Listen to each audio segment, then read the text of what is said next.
What's going on, everyone? Welcome back to the channel. It's your boy, Dead on Dave. Sorry for the little mix-up there at the very beginning. I suck. How's everybody doing on this wonderful Wednesday? On the West Coast, it's still a little bit Tuesday, but just for a few more minutes. Everywhere else, and including in this wonderful morning here in Germany, it's Wednesday, and we're doing our thing. So I thought, what better way to kick off my morning and end your evening with a little Dead on Dave live. How about that?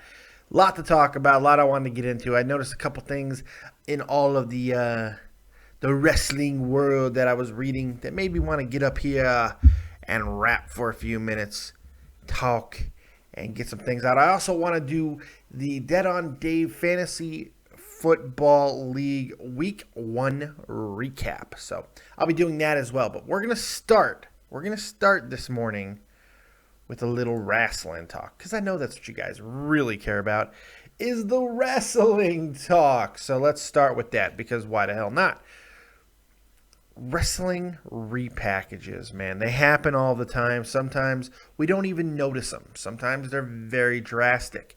It looks like we're going to have 2 new ones this week, and I wouldn't be surprised if there's a couple more. We've heard about the Los Matadores, possibly being repackaged, and the fact that they completely beat the hell out of El Torito is probably a good indication that they will be doing so very soon. Now, that may be months from now. That might be soon when they're coming back. We don't know. We do know they're talented wrestlers, and the WWE is probably not going to let them go easily. So we'll see what they decide to do there. Another one that we can probably assume will be repackaged at some point is Curtis Axel. Ever since the whole Hulk Hogan fiasco, Curtis hasn't really been seen much, and he's certainly not doing the, brother type of situation anymore. I think we're done with Axelmania, and thankfully, I might add. But there are 2 guys who have returned to television this week, apparently, and this is all thanks to the wonderful SmackDown spoilers. I don't think that this is actually on SmackDown. I believe it's a dark match, so nothing is official as of yet. But there are pictures and photographs all over the interwebs of these 2 guys repackaged. The first one that we're going to talk about is Adam Rose, who, I really liked Adam Rose for a long time. I like his look. I never really cared for the gimmick. I kind of did. I thought it should have been darker from the beginning, more mischievous. It would have been really cool. And I loved him as Leo Kruger. He was great. I don't know if he's ever going to get back to that. I have no idea. By the way, if you guys want to call in on Skype and ask any questions about anything that I'm talking about, or just add some 2 cents in about whatever, you could do so on Skype at David Vancura, DAVIDVANCURA. Also, go ahead and hit that like button. Hit the like button. I don't care if you're watching it live. I don't care if you're watching this later on in the day and you're like, oh, fat man, you're not even on right now. Hit the goddamn like button. Hit that like button and love it. Love the like button. Show the love to Dead on Dave. Subscribe to the channel. Go buy some copious gear. Why the hell not? You'll be cool. And if you do, go ahead and drink some coffee out of the copious mug. I don't know why I'm making this weird gesture with my fingers, but that's okay. Make sure you go do that. And if you do, take pictures. Snap it a snap. Who does that anymore? Snapper. Take pictures and send it to me on Twitter at ThatOnDaveV. You can also support the channel directly by going into the description box of this video and donating to the channel. Say, hey, fat man, I love what you do. Kiss, kiss. There you go. Back to what I was saying. So, yeah, Leo Kruger, Adam Rose, I've always been a big fan. I never thought that they hit the mark quite right with him. So, to see that he's been repackaged, apparently, from some photos is a good thing, I think, right? Or at least I thought it would be a good thing. But now, it seems like this may not be a good thing. This might be a very bad thing. It might be a terrible thing. It might be a pooping situation. Yes, a party pooper. I had a really bad segue there. Don't. Adam Rose looks to be repackaged as party pooper Adam Rose. I mean, he was hot Adam Rose. He was all these things. Why? Just have him be a guy. He's a good enough wrestler. Have him be a guy. He doesn't need a stupid gimmick that no one's going to care about. Now, it's very possible that this isn't a repackage at all. It's very possible this is something that only lives in the dark matches because he has worked a lot of different things with different people. He's worked with Brad Maddox as an athletic gimmick recently in dark matches. He's done a lot of different things. So it's a little frustrating when WWE simply doesn't know what to do with certain people. But that's only our perspective. We don't necessarily know what he shows or what he doesn't show in the back that makes WWE use them the way that they do. You know, it's so easy to vilify and scream at wrestling promotions, especially the top dog on in the yard being WWE, about how they don't get it and they don't understand. Well, we don't know that. We don't really know anything. We only know what we see. And while some of it doesn't make a lot of sense to us, and it's completely understandable to feel that way, there are things, inner workings going on that we can't even begin to imagine. Think about this for a second. Think about every time you get a damn cheeseburger or a taco from Taco Bell or wherever you like to eat. You're eating there, right? And then one day you go work there as a teenager and you see all the interworkings and everything that it takes just to get you a fucking burger, man, or a taco. There's a lot going on, and a lot can happen that fucks up your product. I mean, hell, don't you ever wonder how the Band-Aid winds up in your food? Sometimes WWE drops Band-Aids in our food. It happens. And I'm not saying that's forgivable, but I am saying sometimes it is best to look at what's going on a little bit more critically than to just, lambast them. But, lambast away, don't get me wrong, and lambast the fat man as well. But keep it fair, because if there's one thing that I try to be, that's fair. So, speaking of fairness, we're going to talk about the other guy, and actually who Party Poopa Adam Rose was fighting in this dark match was a repackaged Damien Sandow. That's right, Damien Sandow. Not Damien Mizdow, not Macho Mandow. No, Damien Sandow. And now he's the intellectual savior of the masses yet again, but now he's using a different term. So it's kind of cool what he's doing. Now he's like the sensible intellectual of the masses. He's here to enlighten. He's here to help. And it's going to be cool. I always liked the gimmick. I thought he was a very good heel, but he is over as a face. Or at least potentially he can be again. He's very talented in the ring, so why not go ahead and give him another shot? I think it's probably the best way to go with him. There's no point in continuing on with the mime gimmick or the friggin' assistant shit. Nah. Let's just be Damien Sandow. It's probably for the best.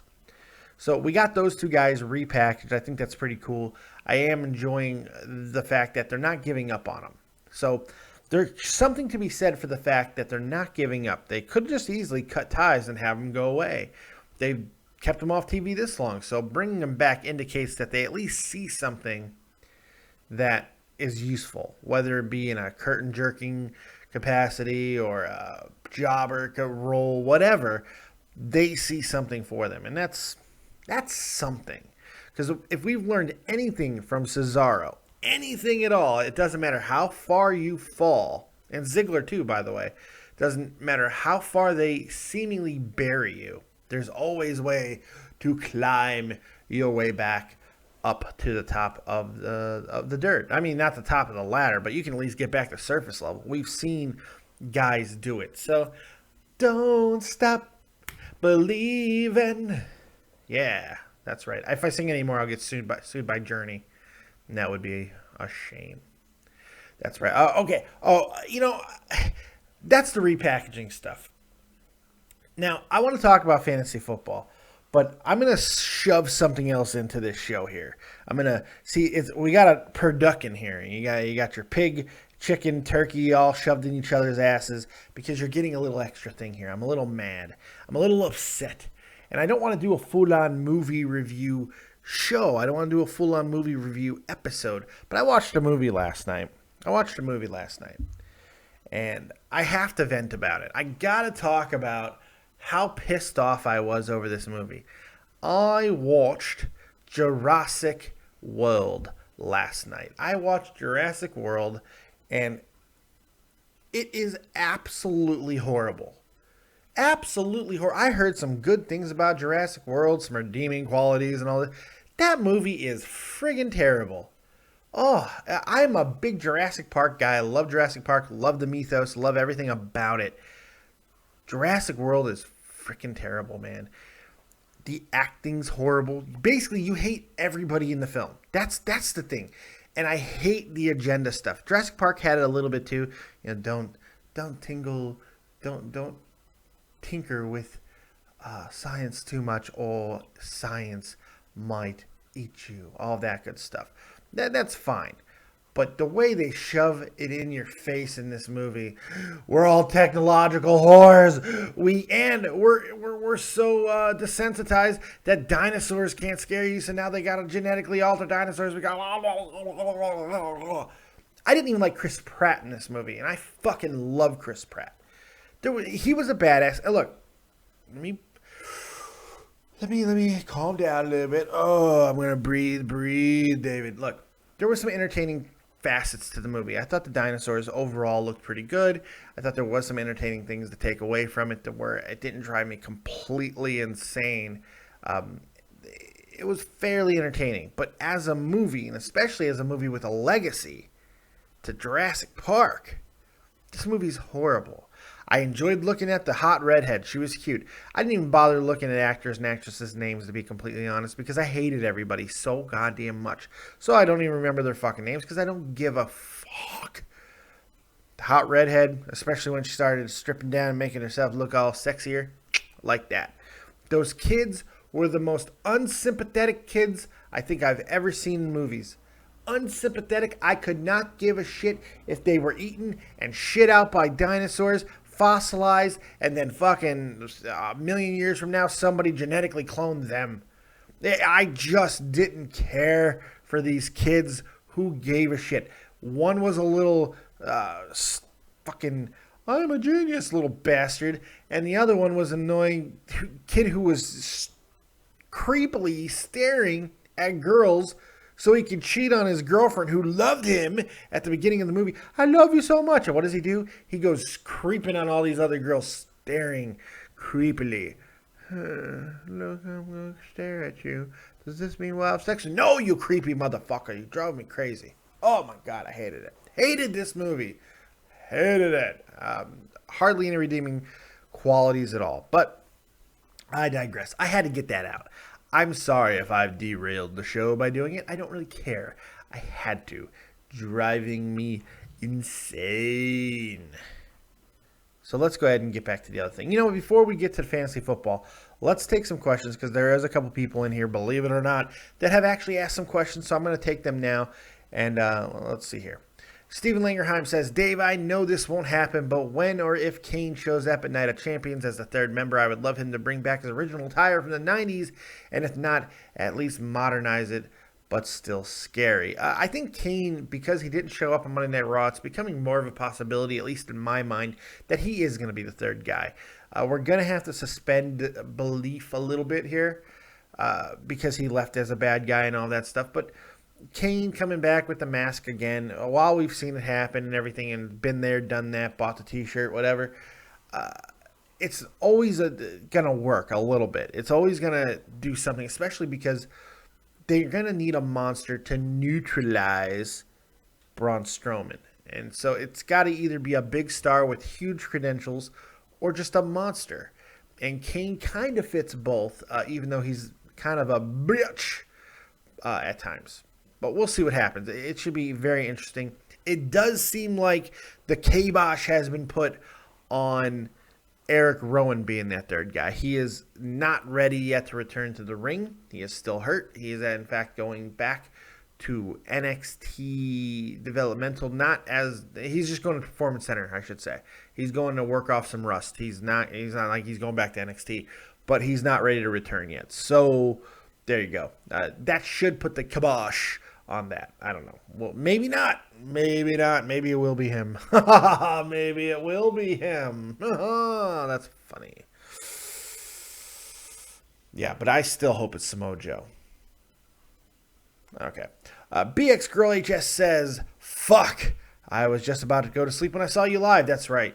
Dead on Dave watches you sleep and knows your sleeping habits and comes on and invades your dreams. Anyway, yeah, the party poopers and why does WWE do these things? I already kind of hit that. BX Girl, I was pissed last night about the Divas title. Do you think that Charlotte is taking the belt off Night of Champions? I don't think so. I do think so. I think there's no point of even having Charlotte, for one, push the way she's been. Now, I'm going to try and go logic again, which, granted, is probably stupid of me. Hey, what's the definition of insanity, kids? Doing the same thing over and over again and expecting different results. But that's what I'm going to do. I'm gonna keep going back to it, because I've got nowhere else to go. But yeah, Charlotte being pushed the way she's been, getting a title shot now, it doesn't make any sense for her to lose. I think it would be quite a big hit, and I don't think that there's really anybody that they want to put in her spot. So Charlotte winning the belt at Night of Champions and then continuing the feud from there makes a lot more sense than anything else. Then again, it made more sense for her just to take the goddamn belt off on Monday Night Raw, but that didn't happen either. So I do think she'll win at Night of Champions, because I don't think they really give a shit now. Nikki got the stupid title reign. She did it. AJ Lee's wiped from the record books. Whatever the reasoning of it is, she's been protected up until this point. They've given her this love. Say, hey, Nikki, here you go. I don't know. So it's okay. It's okay. It's done. It's done its job, I guess. And I think it's time for Charlotte. We'll see what happens. Steven Lingerheim, the twin magic can suck my twin nuts. See, I don't have twin nuts. Your nuts are exactly the same?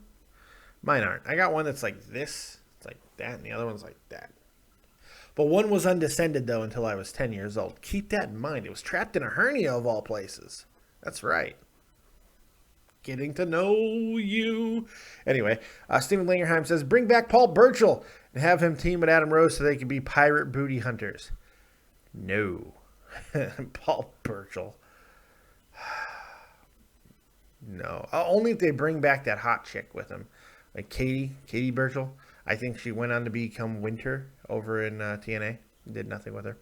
BX Girl, what do you think about Raw ratings this week? It fell in its key demos and was up over by 10,000 or so. Look, yeah, it was over. It went up from last week, which is a good thing. It didn't go down. But going down in key demos at this time of year means absolutely nothing. They were still number 2 overall in viewership on cable. They were number 3 in that key demographic of 18 to 40 or whatever it is.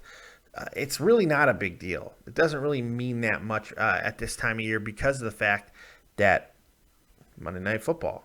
Football is taking people right from that demographic, directly from it. So it's not a big surprise. In fact, I'm a little surprised it didn't drop more. It usually does. So next week's Raw might not. Well, no, next week's Raw should be good because it's following Night of Champions. So the ratings should be strong there. But the week after, expect a big drop. This is usually the time of year when we start having huge drops going into Survivor Series and all of that. And then when the year turns over, things rise once again because we get excited for Royal Rumble. And then, of course, then the ratings are really supposed to be picking up because of WrestleMania. It's just an ebb and flow, man. I mean, they're stuck in this area of where they're going to be because it's not even because WWE isn't growing more. It's because the industry isn't growing more. The industry is stuck where it is because, and it's not just because of wrestling. It's not really wrestling's fault of what they're doing or what they're not doing. They cater. They're like the circus. They're like any other entity. They cater to what the people can handle. When the circus comes to town, sometimes you're going to have different acts because they're popular in the media right now. So it is what it is. It is what it is. BX Girl HS says, I really think Paige is going to cost Charlotte the title at Night of Champions, especially since apparently she lost again on SmackDown to Naomi, of all people. Actually, she lost a tag team match. Spoilers. She lost a tag team match, but who's counting? It's not a big deal. I don't know. I think they could do the Paige heel turn, but they've done it so many times, so it wouldn't be a huge surprise if that's what they do. But you know what? If Charlotte just loses, then I think it's a wasted match. If Paige does turn, and then we have the end of all these goddamn teams, I'm fine with that too.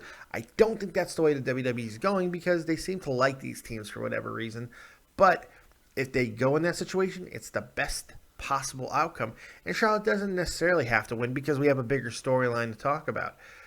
But as long as the Bellas are together, expect the Bella Army, I should say, are together. Expect everybody else to stay together because that's why they were brought together, to combat the Bellas. So we'll see. If one breaks up, I have a feeling they're all going to break up because there's no sense not to. Maybe the Bellas stay together with Alicia Fox, but I don't know. Nothing else seems to make too much sense if you don't keep one of them together. We'll see what happens. Steve Langerheim asks, Dave, what's your thoughts on Nick Diaz weed situation? Nick Diaz is a dick. He's an absolute dickhead. He talks more shit for being a mediocre, sorry, this is not going to make people very happy, a mediocre fighter at best. He's not the elite guy that people think he is. He has a charismatic personality that people draw to, but he doesn't take fighting seriously. He fights like a punk most of the time. And honestly, I wish he'd get his face just knocked off his head most of the time. But all that being said, you shouldn't be suspended for 5 years for weed. I don't care how many times you've popped hot. I don't give a shit. The whole thing is absolute insanity. Marijuana is not a performance-enhancing drug. And the fact that it is becoming legal in the United States more and more, and it will continue to do so, especially with the soaring tax revenue that Colorado debuted. More and more states are going to get on board, and it won't be long before it's just completely legalized on a federal level. It's not going to be that long. Probably 5 years, and that might be a little too conservative. It might be a lot sooner. We'll see. It could be a little bit longer too. 5 to 10 years is probably a safe bet. That's federally legalized. But the thing is, if the Nevada Athletic State Commission wants to suspend people for a federal crime, which, it's still federally illegal, they could do that. Do I think it's nonsensical? Absolutely. I think it's stupid. I think it's forcing your athletes to go to even worse measures to handle pain and the stress and the rigors that comes with fighting at that level, because there's a lot that goes in with it. It's just like if he was a soldier. Like I was in the military, we weren't allowed to smoke weed. I get that. Totally understand. That makes sense. Shouldn't probably smoke weed if you have any access to a weapon, and and not even just have a weapon, but your readiness, your alertness is paramount not only to your survival, but to your buddies, to your left and right. I get that. But if Nick Diaz, all these guys want to smoke weed because they got their face pounded in, they got their bones hurt, they're trying to rest after a hard day of training, I have no problem with that. Go rest up, motherfuckers. Smoke that weed, get that Chiba going. Ain't nothing wrong with that. Taken from a guy who's been in a lot of pain in his life, and I have been in a lot of pain in my life. You need to find ways to make yourself feel better. I had a morphine addiction, basically. After I got hurt, the United States Army basically sent me home. Paid me the entire time, by the way. This was 2008, after I had my surgery. Sent me home to my couch. 3 gigantic bottles of 3 different types of morphine. And they refilled them for almost 18 months. 18 months they refilled them, along with prescriptions for Percocet as well. All these things prescribed at the exact same time. It was a party for 2 years. I'm not going to lie. Well, not a party like woohoo party like, Hey, man. I couldn't move because of pain, but I didn't think for 2 years. I just laid on a couch and just rotted and gained a lot of weight because the one thing I could do apparently was eat. I could eat. I was able to do that, boy, and apparently I enjoyed that very much. But I was a terrible husband. I was a terrible father. I was a terrible human being at that time. I lost my goddamn zeal for life because that took away pain, and I was happy with that. I have no idea what that much amount of narcotics did to my body. I didn't care. I went through the DTs, the detoxing from hell, I'll tell you that after. Because I decided that enough is enough and it's time for a change, as Owen Hart would say. Couldn't do it no more, man. It was killing me. Literally killing me. So I stopped. Went cold turkey, man, and never went back to it. Decided it was for the best. All that being said, I tried weed in the last few years for the first time. A couple of years ago, started smoking a little bit of weed. It provided pain relief on a level that you would not believe. But because I live in Germany and they are so strict with marijuana here, it's very hard to get your hands on if you don't know somebody connected. You just hope for the best. So I can never find it, but it provides a lot of relief. So I get it. Let these people smoke weed. Josh Lyons, yo, fat man, what's up? What did I miss? Well, we talked about repackaging, Adam Rose, and Damon Sandow. Excuse me. I talked about my absolute hatred for Jurassic World. I just watched it last night and it was terrible.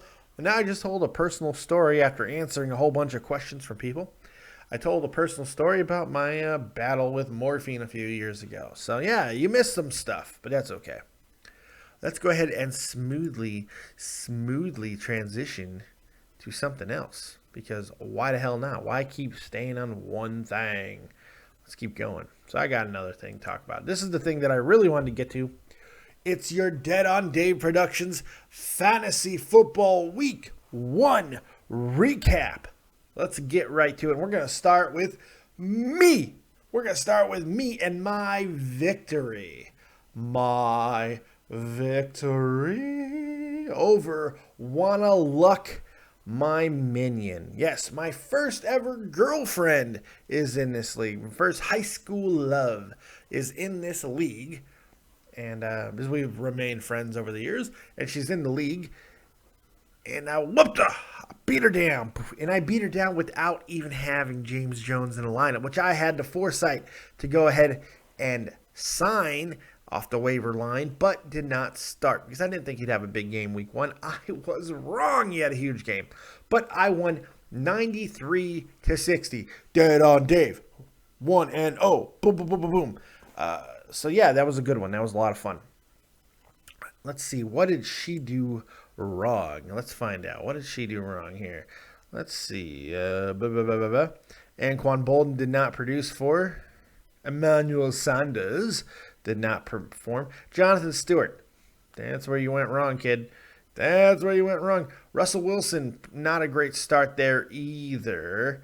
And Indianapolis, well, they gave you they didn't give you much either. So, well, it happens. It happens. You ran into some good running backs on my team this week. Jamal Charles and Matt Forte. It happens. Let's see here. Game number 2. The Pig Dynasty. Yes, Jim, my co-host on our friggin' fantastic new NFL show, pregame show, I should say, on Sunday. The Pig Dynasty narrowly ekes out a victory over the Dirt Devils, 97-94. There you go. Steve Stifler, sexy boy Steven, who's talked all this shit every time he calls in about how he's going to beat me, he's going to beat the league, he's going to kill everybody. Got his monkey ass whooped by angry Amish, 68-82. That's right. What happened to Steven Stifler? Greg Olson. Chris Johnson or something Johnson. Green Bay gave you no defense. Robinson, Jacksonville wide receiver. Calvin Johnson, Megatron, that's not your fault. That's not your fault. Megatron didn't do shit for me either. Tannehill, though, I tried to warn you. About Tannehill. I tried to warn you. But you didn't listen. Trying to warn you about that guy. It's okay. Show me on the doll where Tannehill touched you. Okay. Let's. I don't know. Let's see here. Bango and Cash getting the 118-94 victory over Dr. Quinn, Medicine Woman. Yes, Jeff, my co-host on our weekly baseball show, Touch 'em All. Yes, Jeff goes to 0-1 with the decisive loss to Bango and Cash. Look, Dr. Quinn had this thing, man, even though, he should not have picked St. Louis defense. Like number 2 in his second round. That was a mistake. It was a mistake. Giselle Brady, which, if I'm not mistaken, is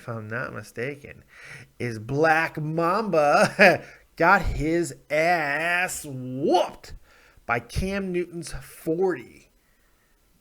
He lost 67-131. That's an ass whooping in any language. God damn.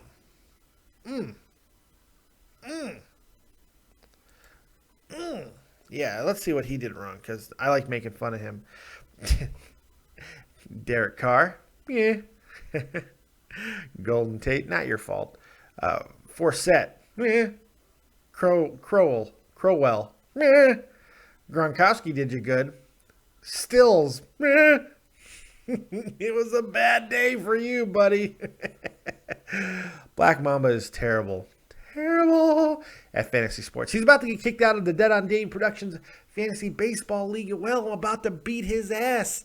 We're having a hell of a matchup in the first round of the playoffs. He's sticking with me, but I think I'm going to get him. But we'll see. So don't worry, because you'll soon be out of that to focus on fantasy football. So chin up, buddy. Chin up. Josh's team, fuckhead, change your damn team name. If you don't change your team name and you don't update your roster and stuff, I'm going to kick your ass out of the league, and I'll get a new player to play, because I'm sure somebody wants to play.